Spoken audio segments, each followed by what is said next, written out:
국방과학연구소 창설 50주년을 맞아 지난 3일 충남 태안 안흥시험장에서 진행된 국방부 기자단 참관에서 이 같은 대화가 오갔다.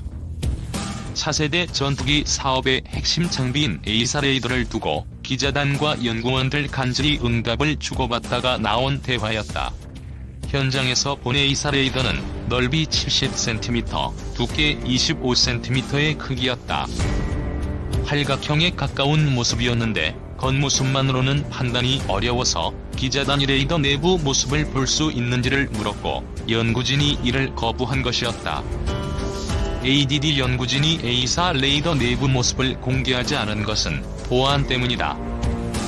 레이더 내부 소자의 모습이나 간격들이 공개될 경우 타국의 전문가들이 그 성능 및 구성을 계산할 수 있기 때문에 철저히 보안을 지켜야 한다는 설명이 뒤따랐다. 철저히 숨기는 만큼 성능에 대한 자신감이 넘쳤다. 현장에서 만난 한 연구원은 미국도 다른 선진국들도 우리가 만든 에이사 레이더의 하드웨어, 소프트웨어에 정말 놀라고 있다고 설명했다. 그는 외국에서 우리의 하드웨어 장비에 자기들의 소프트웨어를 붙여서 다른 나라에 팔자고 협업 러브콜이 오고 있는데 말도 안 되는 소리 하지 말라고 한다며 우리가 다 만들어서 우리가 다 팔 것이라고 강조했다. 에이사 레이더는 ADD의 자부심이기도 하다. 당초 한국형 전투기 사업의 일환으로 추진됐지만 미국이 기술 이전을 거부한 이후 표류했던 바 있다. 2015년 11월 개최된 국회 국방위원회에서는 우리가 독자적으로 만들 수 있는 기술력이 있는지 집중 난타를 당하기도 했다. 절치부심한 ADD는 2018년 들어 시험 결과를 내놓을 수 있었고 마침내 사업 승인을 받을 수 있었다. 2021년 12월 완성, 그리고 2026년 KF-X 장착을 목표로 개발을 진행하고 있다. 지난달 대전 ADD를 찾은 문재인 대통령이 에이사 레이더를 참관한 후 큰 자부심을 느낀다고 할 정도로 기술 개발이 마무리 단계에 접어들었다. 독자 개발한 에이사 레이더로 충남 보령 지역을 탐색한 자료를 보니 지도보다 선명할 정도다. 마치 게임 화면을 보는 착각이 들 정도로 정확한 지형 확인이 가능하다. 천여 개의 표적을 동시에 추적하고 탐지할 수 있다고 한다.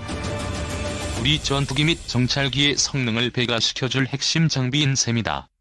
에이사 레이더의 첫 출고식은 이번 달 중 이루어질 예정이다. 에이사 레이더 기술을 가진 것은 미국, 중국, 러시아 등에 이어 12번째. 특히 불가능하다는 평가를 받았던 것을 뒤집은 독자 기술 개발이라는 점이 ADD의 자부심이다. ADD 관계자는 이렇게 에이사 레이더를 자체적으로 만들 것이라고 어느 누구도 생각하지 못하던 시절이 있었다며 1년만 더 기다리면 에이사 레이더의 하드웨어와 소프트웨어를 국민들께 다 보여드릴 수 있다고 말했다. 1939년 5월 독일 공군 소속 볼프강 마테니 대령은 영국의 대공 방어체계 실험을 위해 비행선 제펠린을 띄웠다.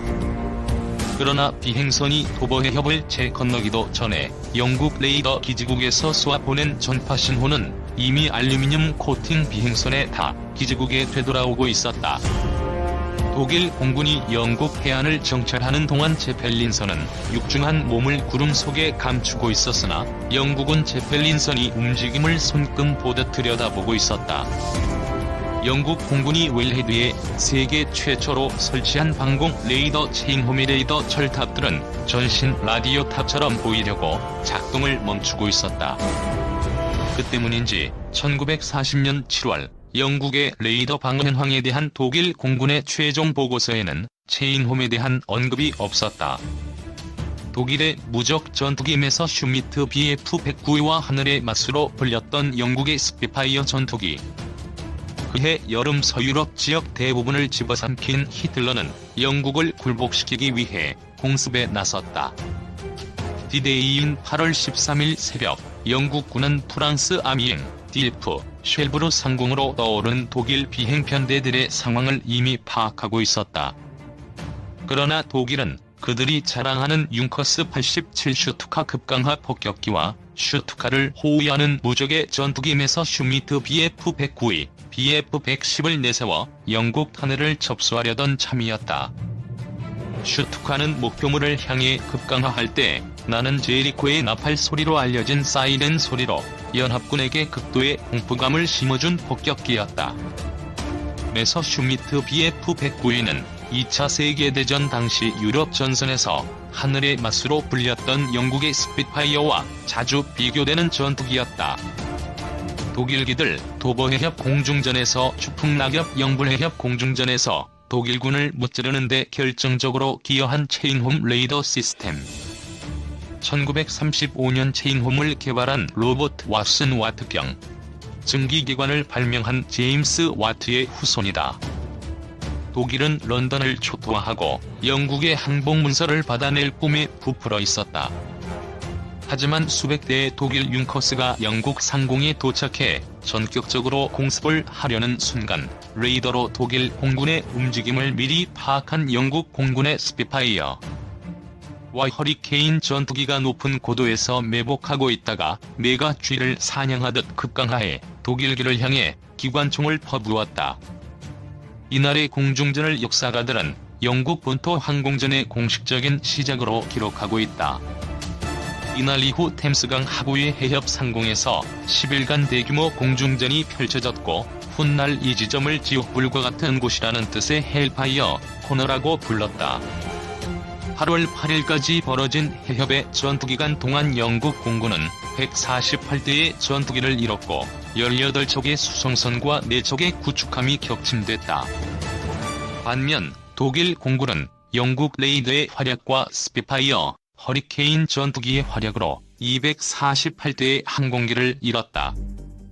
영국 언론은 당시 상황을 영국의 접대위원회는 최고로 불친절한 방식으로 바다를 건너온 방문객들을 돌려보냈다고 표현했다.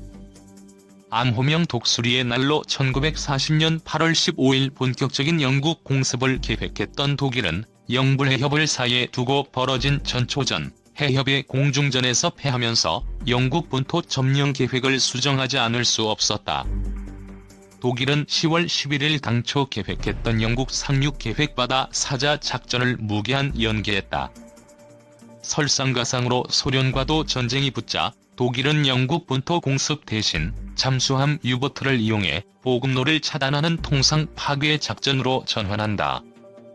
영국의 우수한 레이더 능력이 전쟁의 양상을 바꿔놓은 것이다. 국방대 문장열 교수는 성능 좋은 레이더는 적 항공기의 요격을 지원해 그 수를 줄이고 아군 항공기 운용을 효율화해 그 수를 늘리는 효과를 창출한다며 또 다른 신무기인 독일의 V1과 V2 미사일은 연합국의 제공권과 영국 레이더에 대응하는 과정에서 개발됐다고 했다. 셀렉스 에든버러 본사는 로비의 그리펜에 장착한 픽센 레이더와 유로파이터에 장착 중인 캡터 레이더를 전시해 놓았다. 미국의 레이더 개발은 영국과 같은 시기인 1935년 해군연구소를 중심으로 이루어졌다.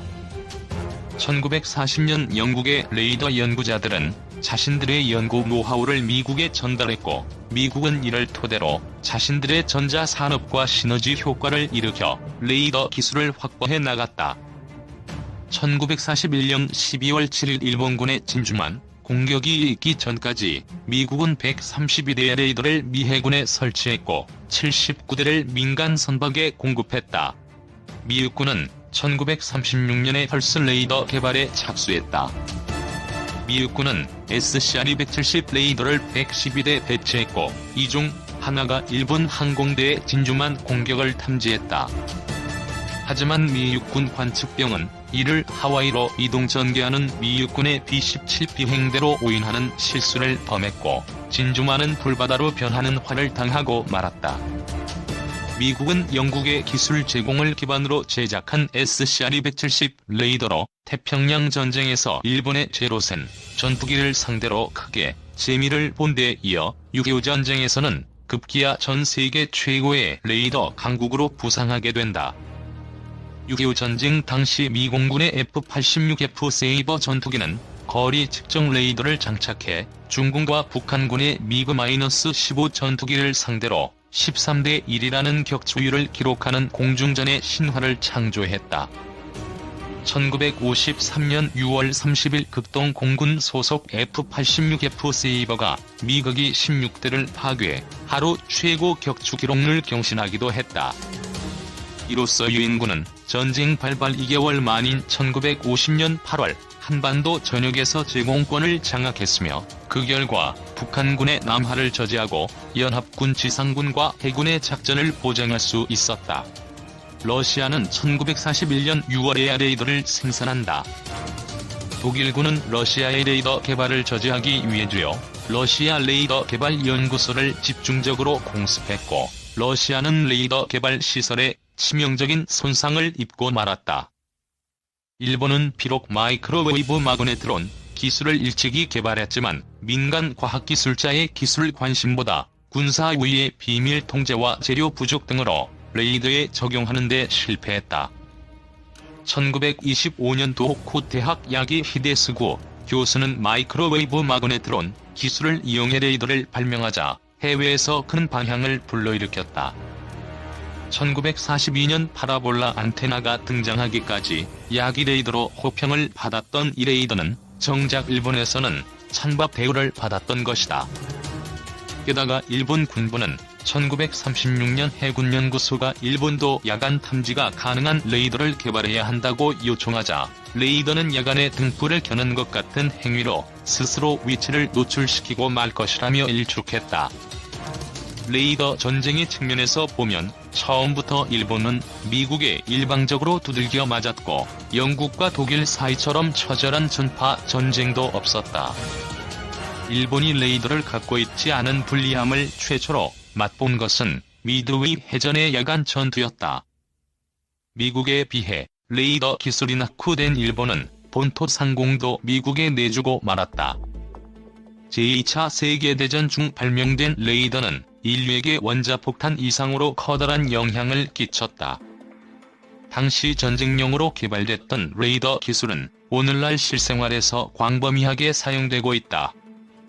최근 들어 능동형 레이더를 회피하기 위해 스텔스기 개발이 이루어지자 각국은 수동형 레이더 개발에 나서고 있다.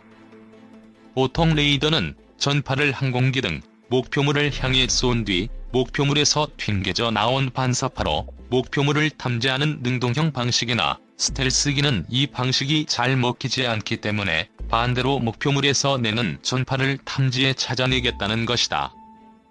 체코슬로바키아가 개발한 타마라가 대표적인 1세대 수동형 레이더다.